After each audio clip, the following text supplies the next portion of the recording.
Welcome back to Pig's Ear in Review here at the Tojo Dojo, one of the only places where we're talking about what we've been playing and watching. I'm joined by Riku Rose. How you doing? I'm good, thanks, mate. You? Oh, doing great. My stuff, Good. as always. So, all kinds of fun stuff coming out lately. I'm actually back to playing games again for the first time in Yeah. a couple months, so I'm excited to talk about a few. But today I'll be talking about Bayonetta 3, and then you'll be chatting about Black Panther Wakanda Forever, which just came out as well. But yeah, so let's just get right into it. So, Bayonetta, I'm going to assume you've never played these games. I played a demo of the original one, like back on the 360. Okay, fair enough. Yeah, that's Yeah. crazy to think that the original one is that old. Like, it's weird. Well, the fact you call the 360 old makes me feel old. Well, I mean, fuck. I mean, that's Yeah. multiple console generations ago. I'll adjust. Sorry to offend, even though I'm older than you. Yeah. Bayonetta is interesting because yes, it was like a 360 and I think PS3, the original one, but it's kind of changed hands a couple times because it's like originally it was a Sega Platinum kind of I mean, it still is a Sega Platinum franchise technically, but then it kind of got brought over to the Wii U with the second one where that one happened. It was, and to my knowledge, the second one didn't get put on like PC or Xbox or PlayStation or anything like that. I don't believe. And then obviously Wii U was not exactly a success. So when the Switch came out, What? yeah, sorry, breaking news. I thought all the kids are still playing Nintendo Land. Yeah, I still got my Wii U running over here for sure. But when the Switch came out, thankfully they, when they were porting a bunch of stuff, they brought Bayonetta 2 over, but then they also released Bayonetta 1 on the Switch, which was awesome. The games run great. They had some cool, like Nintendo little flair and costumes, which was fun to see. But then they announced Bayonetta 3 all the way back in 2017, which is crazy to think about, at the Game Awards, which are coming up again soon. But 5 years ago is when they announced Bayonetta 3 after a bit of a hiatus for a little while, which is also crazy to think about. But it finally came out, and it's been interesting. So as a quick overview of the game, it's an action shoot 'em up sort of not fighting game, but platformer game, kind of like. I mean, have you ever played Devil May Cry as well? Yeah, again, I played a demo. It's like God of War, the original, with guns, essentially, isn't it? Yeah, exactly. It's like a platformer action game doing like basic puzzle stuff like that. But I think, Devil May Cry is awesome as well. The Bayonetta, the way I describe Bayonetta is like take Devil May Cry but hornier.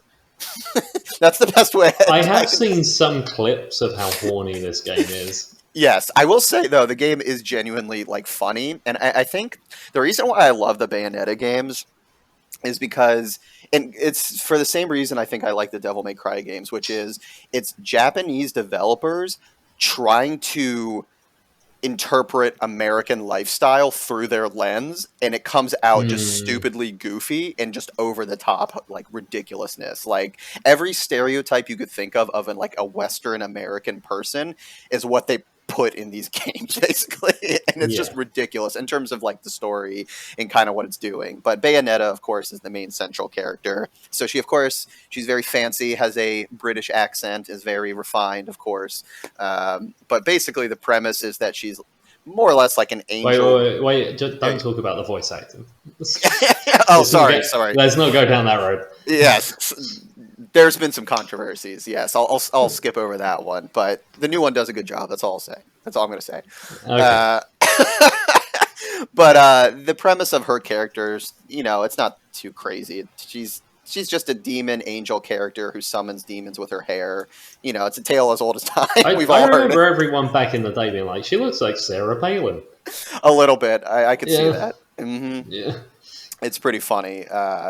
She's an interesting character, throwing quips and stuff everywhere. But really, honestly, the story is really not all that important in these games. They're fun, but it's not usually why people necessarily play them. But here's the one thing I will say. So you know how in the last few years there's been the whole fad of multiverses? kind of happening. Like obviously Marvel has been doing it recently and probably will be for another couple of years. DC, I guess, is kind of going to be doing it with the Flash movie coming up. A couple months ago, I talked about Everything Everywhere All at Once. That was a multiverse story. So what if I told you Bayonetta 3 was a multiverse story? It depends what it's a multiverse with. I mean, itself, I guess. Oh, okay.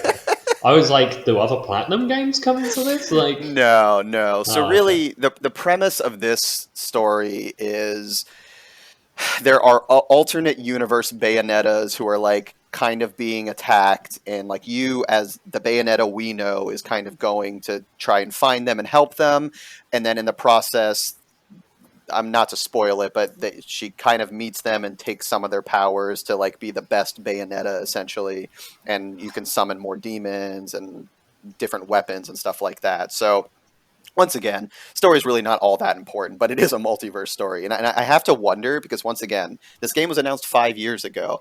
Was this always the plan to have a multiverse story? And Yeah. then they got As soon as you said that, I was thinking that. Like, they've been thinking about like, that's the thing. Did they be like, over the past 5 years, they had to have seen how many multiverse things are happening, and they're like, well, shit, we're already down the path now? Or did they just go full force ahead and say, screw it, doesn't matter?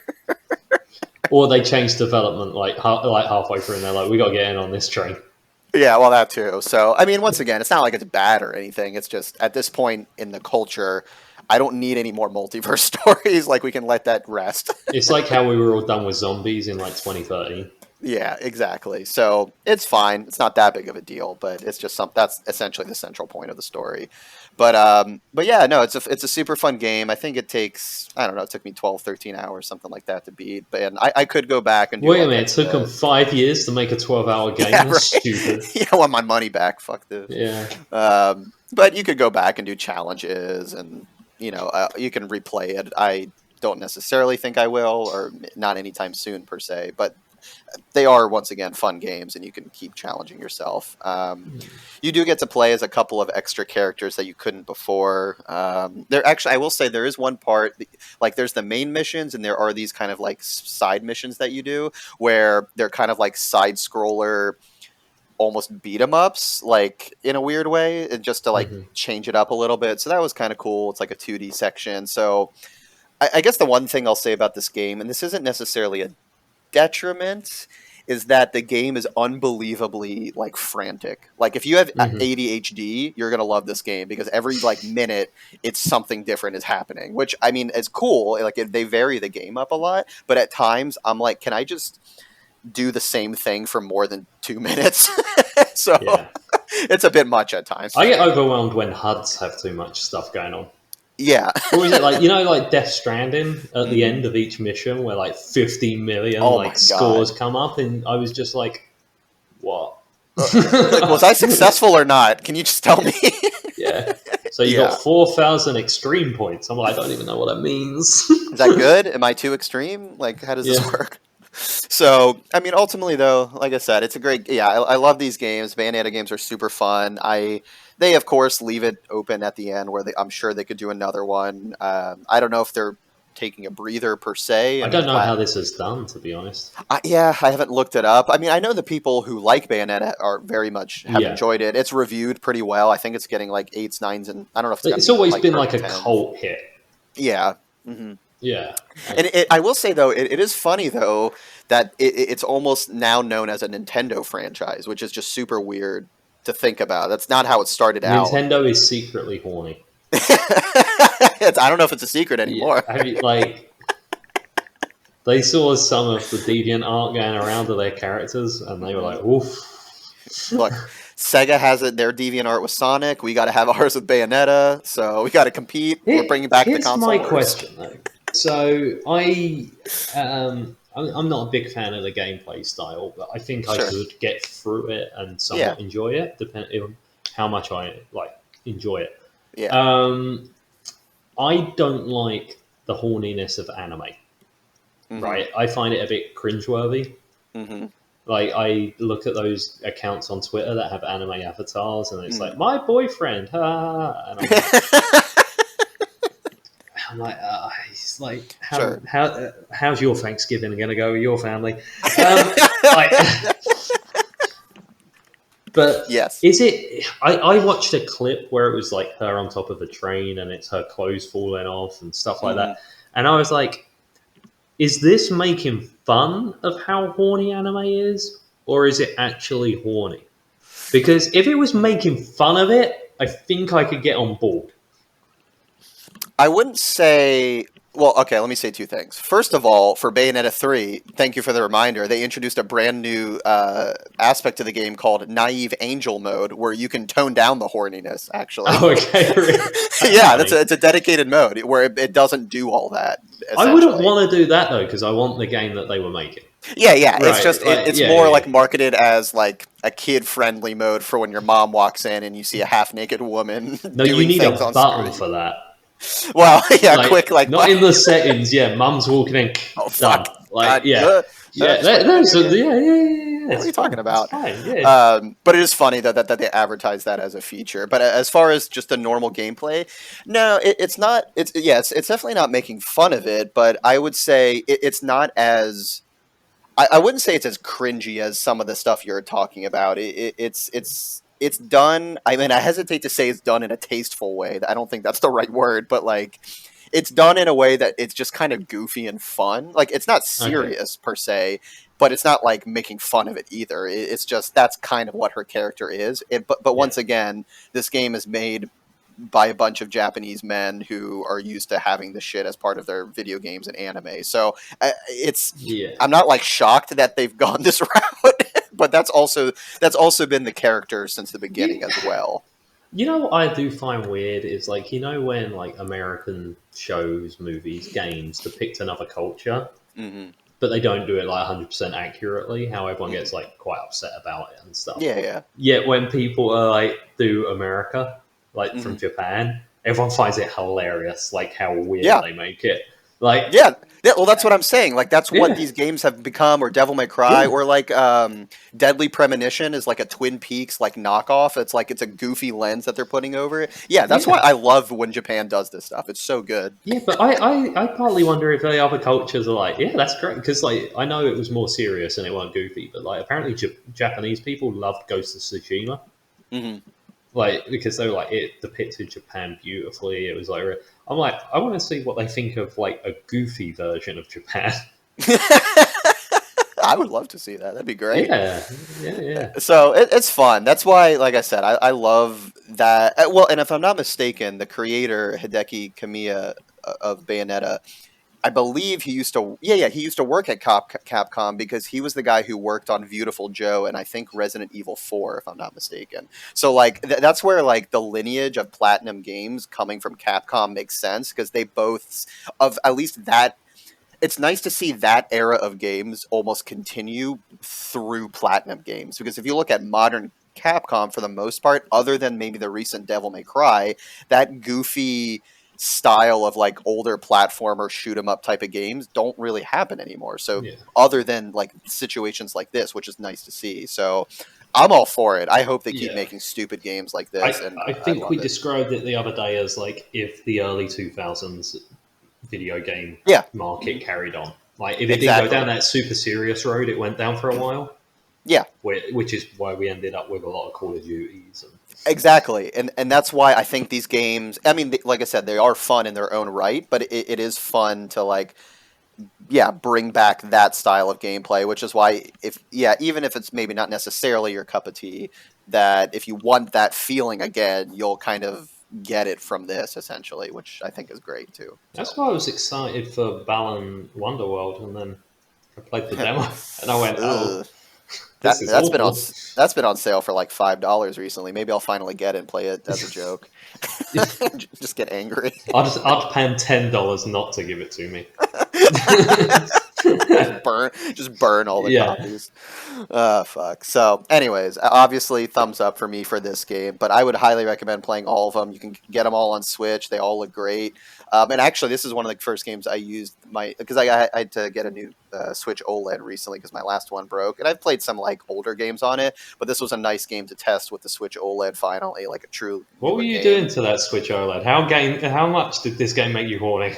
All right, look, it was high def. You don't understand. Actually, okay, Actually, let me mention one more thing because I've seen some criticisms of this online about this game. I completely forgot. Obviously, the Switch isn't as powerful as other modern consoles. I think everyone knows that. But games are still pretty, usually, more often than not, pretty well optimized to run on them. And this game runs like awesome. Its frame rate Yeah. is great. Very rarely does it dip.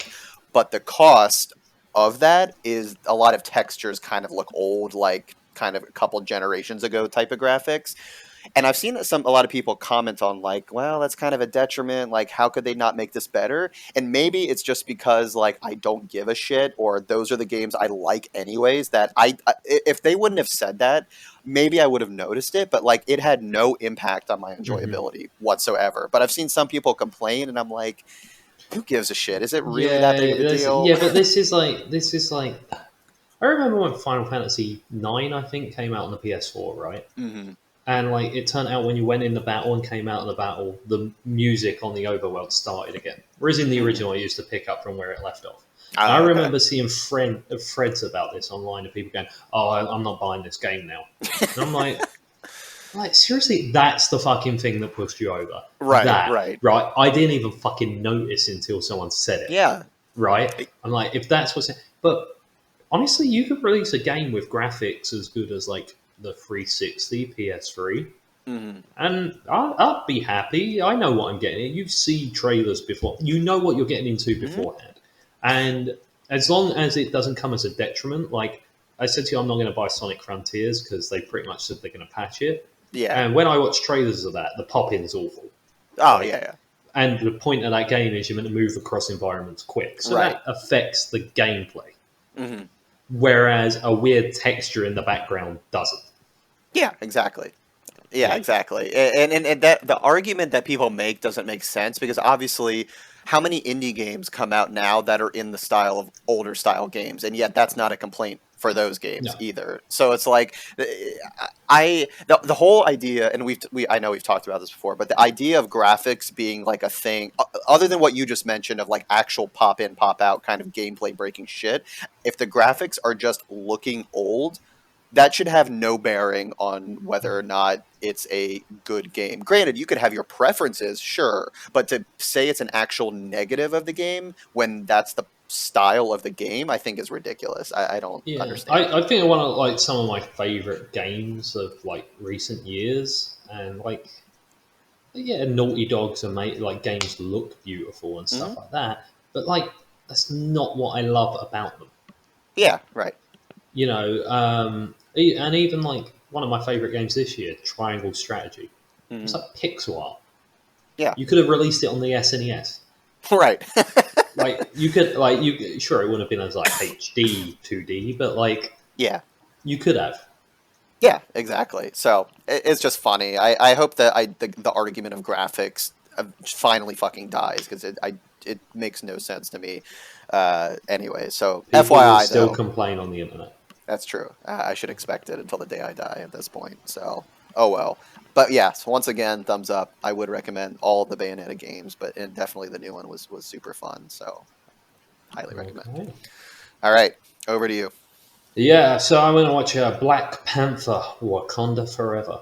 Hmm. To start off, like I know me and you, we've been very middling on the Marvel movies recently. Yeah, yeah, Even the original Black Panther, I feel like that movie came out when like the MCU was at its like peak.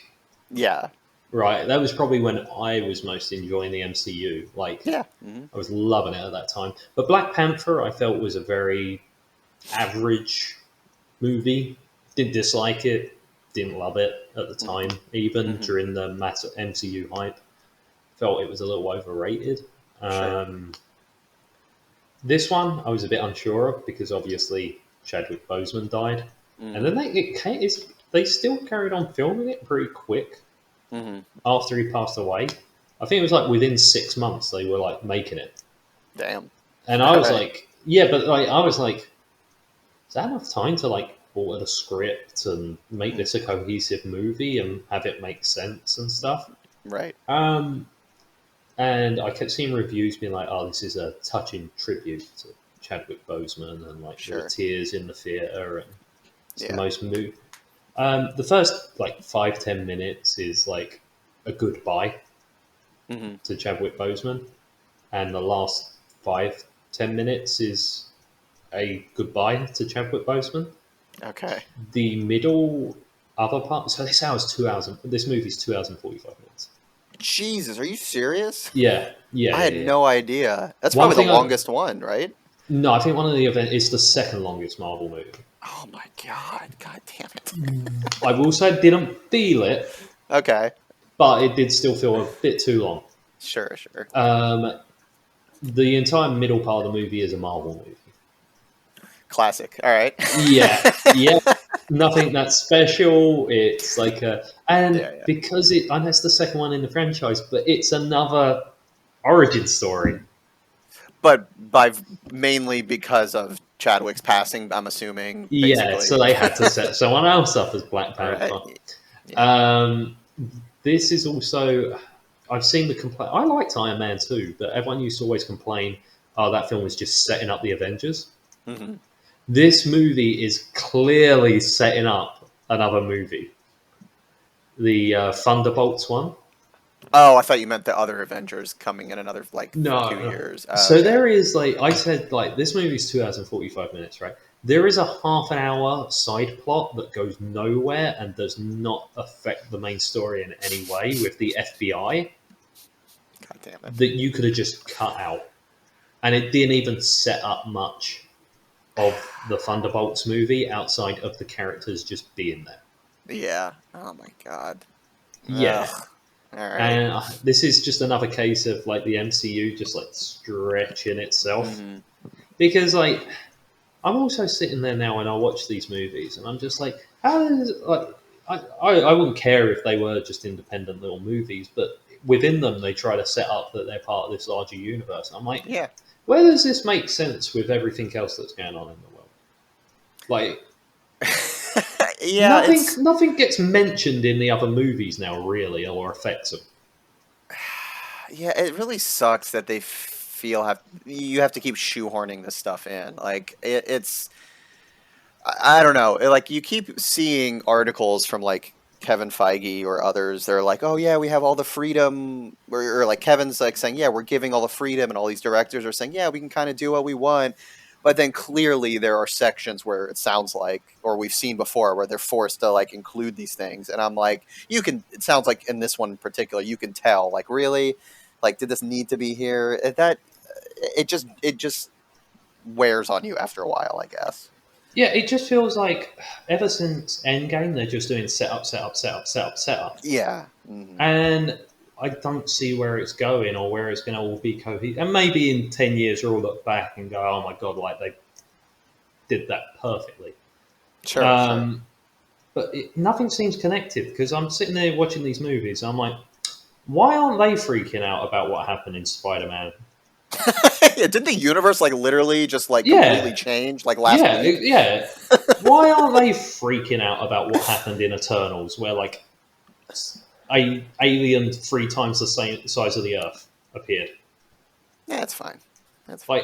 In 4, aliens came back and attacked a village. Why are they none of this stuff feels connected.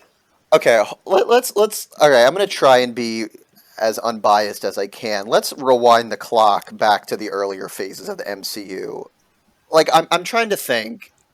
Did I feel this way during those movies? Yes, there were little setups here and there, but I feel like they still felt like their own independent movies. I felt like they were all going for the same goal as well, though. That's fair. That's a good point. Yeah. All of the MacGuffins were the stones. Right. Weren't they? So even if they didn't go, oh, I just got a phone call from Captain America, you were oh, that gem from 4 is the same sort of thing as the gem from Captain America. Right. So they were still their own individual stories, but they had this connective tissue. Whereas we got Spider-Man dealing with the whole multiverse. We got Thor going through space battling gods. Mm-hmm. We got WandaVision taking over places. We now I won't spoil with Black Panther, but it's a different society. The Eternals fighting gods and that aren't the gods from 4, they're different gods. And I'm sitting there, and I'm like, I don't get how they're all going to come. The good thing about Avengers was they all came together, Mm-hmm. and all their threads of their movies came together. And it's even with I think the TV shows have really stretched it as well. Yeah, like I'm trying to wonder if like, can I just turn my brain off and not think about that, and will I enjoy these more? And probably to an extent, but it's like at this point, like it seems like yeah, the MCU has kind of set this expectation that there is all of this connective tissue, but yet it's lacking that substance or yeah, that goal. There's not a clear direction for this grouping of movies. It sounds like at the end of this year, I don't know if this or maybe the holiday special with Guardians of the Galaxy, technically, I guess, is the cutoff of this phase, I But suppose. what has happened in this phase? Right, nothing. And I think they're making, I guess, a smart decision of, all right, we're cutting the phase. And I mean, that's what they've said, right? Ant-Man Yeah, next year is the start of this next wave. And maybe they've kind of learned their lesson a little bit. And maybe I this feel is like just that's this all a phase. marketing term now, though, as well. Because like I remember they were like, end of phase one, the Avengers came together, and you're like, Yeah, okay, that makes sense. That's the story, right? right. And it was like end of phase two, the Avengers broke up, and you're like, okay, like Cool. we had a group of movies where they were post Avengers, they were part of a team and whatnot, Yeah. and then they like fell out, and then it's like stage three, it was like Thanos, and you're like, Hmm. okay, and then it was like phase four, stuff. The in-between years. Yeah, yeah. You're like, okay, stuff. Right. Which, like, okay, once again, I'm trying to be biased, or trying to be biased. Wow. I'm trying to be unbiased here. Like, the Infinity Saga is such a hard thing to follow up because there seemingly was that plan. And granted, maybe they could have started pre-planning for the next part sooner, but I don't think it would have been as hard to follow up if they didn't go, here's 20 projects. well, sure, sure. They could have stuck to 2, 3 movies. I wouldn't even mind if they did like 2 movies a year and like Hmm. 1 Disney Plus show. That'd be great. Right, that's just like Mm. that's enough because I remember when they were like, we're going to do like 3 or 4 movies a year, and I was like, oh, Yeah, this is a bit that's a much. lot. Yeah, but Yes. they were still pulling it off. I felt at that Yeah. point, but yeah, no, now it's just a bit. It's too much to keep up with. It is. So anyway, sorry. I feel like we've talked about the Eh, MCU more about yeah, okay, so as far as Black Panther goes, it though, I mean, yeah. it's fine. And here was my biggest criticism of it is so it's them going to like Atlantis because it's Hmm. Namor, the Oh Submariner, yeah. is the Hmm. bad guy. You saw Aquaman, right? Yeah. Hmm. Um, that was like surprisingly colourful for a DC movie, and like Right. underwater was like bright blue. I Hmm. didn't see a fucking thing. Like when they're underwater, it's all dark and murky, and Yeah. they're in like caves and stuff. And I was like, it's weird when DC do a more colourful movie than Marvel. That's funny. I'm like, that's weird. Hmm. The suits are fucking ugly in this. Really? Yeah. So there's a lady in it. Her name's Ironheart, like a superhero. She's got a Disney Plus show coming out that they set Yeah, I've up in heard. this as well. Of So course. she's like a college kid who does like an Iron Man suit. Hmm. And at first it's pretty cool because it's like shitty. Hmm. Like half of her body's like hanging out of it, like when she's used. And I actually like it. It looks like something that like a genius kid would build in their garage compared to like Robert Yeah. Downey Jr. in his mansion. But then they like update it, and it just looks like they put Mr. Sheen polish far too much on it. Nice. And I'm just like, this is fucking hideous. It like Yeah. really CG looking. It was awful, Mhm. awful looking. And there is literally this isn't a spoiler, I feel, but like they fight Namor and Black Panther, Hmm. and of course it's the second act, so the hero loses, and he legit goes, "I'll come back and fight you again," and leaves. Because the movie needed to happen. Yeah, and I'm like, but at that point, I thought this was the end of the movie Right. because we're Not even 2 hours halfway in. I'm like, oh, okay, yeah, like whatever, like, and I'm like, why? What that was another 40 minutes that didn't need to happen. Hmm. Yeah, that's just why does it need to be this long? God damn it! Every movie has to be over 2 hours now. God damn it! All You right. don't remember when movies were 90 minutes. Nothing got explained. No one had an origin story, and it was fine. Well, I've been telling you lately because I've been catching up. In maybe some upcoming episodes, I'll be doing some franchise reviews because I've been finally catching up on franchises that I haven't watched up till now, and like the Alien and Predator movies and like the Creed movies and stuff like that. But the other day, on a tangent for a second, I watched Commando for the first time with Mm-hmm. Arnold Schwarzenegger. 90 minutes. I was cracking up the whole time, having a great time. Yeah, to your point, the 10 seconds max of origin, I did not need to know anymore, Yep. and I had a great time. It was one of the best movies I've watched this year. I loved it. I always use this movie as an example because I think it's like one of the most perfect scripts, Back to the Future. Yeah. Mhm. Why are Marty and Doc friends? I don't know, because If he that grew movie up. came out today, you'd have to have a movie about how they met, or like, That's the prequel coming out next year, so don't yeah, worry. yeah. But no, you're just like, yeah, Christopher Lloyd and Michael J. Fox have got great chemistry. I can believe this. Yep, they're just You, buds. you know, he's a 16, 17-year-old kid that hangs out with his old wacky professor. But you know what? You just buy. You don't need an explanation. But It if that doesn't movie came matter. out now, it would be like, oh yeah, he's my dad's friend, and they went to school together, and like, Exactly, exactly. So, it's a shame. But anyways, yes. But I would yeah. still give this a soft thumbs up. It's hmm enjoyable. It's fine. It's I feel like okay. though, I will say it clearly has a lot to live up to given the first movie and obviously Chadwick. So, I feel like, to be honest, it was almost not. I don't want to say it was doomed to fail by any means, but it's how do you live up to the hype of this movie? I preferred this movie to the original. Oh, okay, okay, Angela, a couple of people really good in it. Angela Bassett okay, is like gives one of the best performances in like an MCU movie. okay. But like you can tell she's just like pouring her heart out in front of people that aren't as good at actors. Oh no! Oh no! she, but she like gives loads of like just huge speeches. Like if it was in like a biographical movie, like about a singer or something, would be like an Oscar contender. You're right. Winston Duke, he's just fun. Yeah, I Like loved he's him the in the first comic. one. Yeah, he's comedic relief. He's funny in this. That was also one of my main issues. Is the sister? Mm. Can't remember her name. Was it Shuri? Yeah. I can't remember the actress's name. Yeah, Letitia something, isn't Is it? it Letitia Wright? I think so. Yeah. Yeah, because she was the one who they had to shut down filming because she wouldn't get vaccinated. Yep, that's Well, right. there's a bit where she goes in the underwater city and she's in like a big like scuba suit, like sort of like astronaut looking suit, and I just whispered to my wife, I'm like, she could only enter this country like this because she's not vaccinated. They had to. This is actually not from the MCU. This is just her normal outfit. Yeah, that's the only way they could film. film it. Yeah. Fuck. But she's comedic relief in the original. Yeah. But she's still the comedic relief in this. Mm-hmm. And she worked as comedic relief as the side character. Yeah.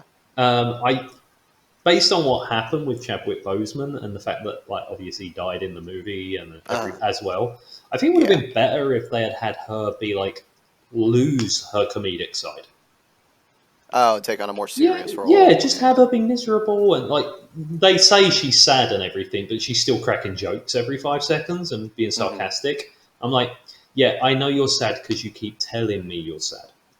Show it in your performance, right? And then if by the end of the movie that part of her started coming back, character progression, right. that would have worked a bit better. Yeah. It's like I think I even said this whenever we talked about like She-Hulk or whatever. I definitely am gonna watch this movie, but I'm not shocked with what you're saying as far as it's just another typical Marvel movie for the most part. Yeah, and I used to feel like they had more variety back in the day as well, and they don't. I feel like they're more samey now. Yeah, I mean they clearly have their formula, and as we've also said before, regardless of if people are exhausted or not, people are clearly still going. So, to their defense, if you call it, why change at this point? I guess. Well, I have to go in case, like, oh, fucking Tobey Maguire turns up in the post credits, and then so I can watch the next Spider-Man movie. Like, Well, I've heard rumors. I did see a rumor the other day for those next Avengers movies.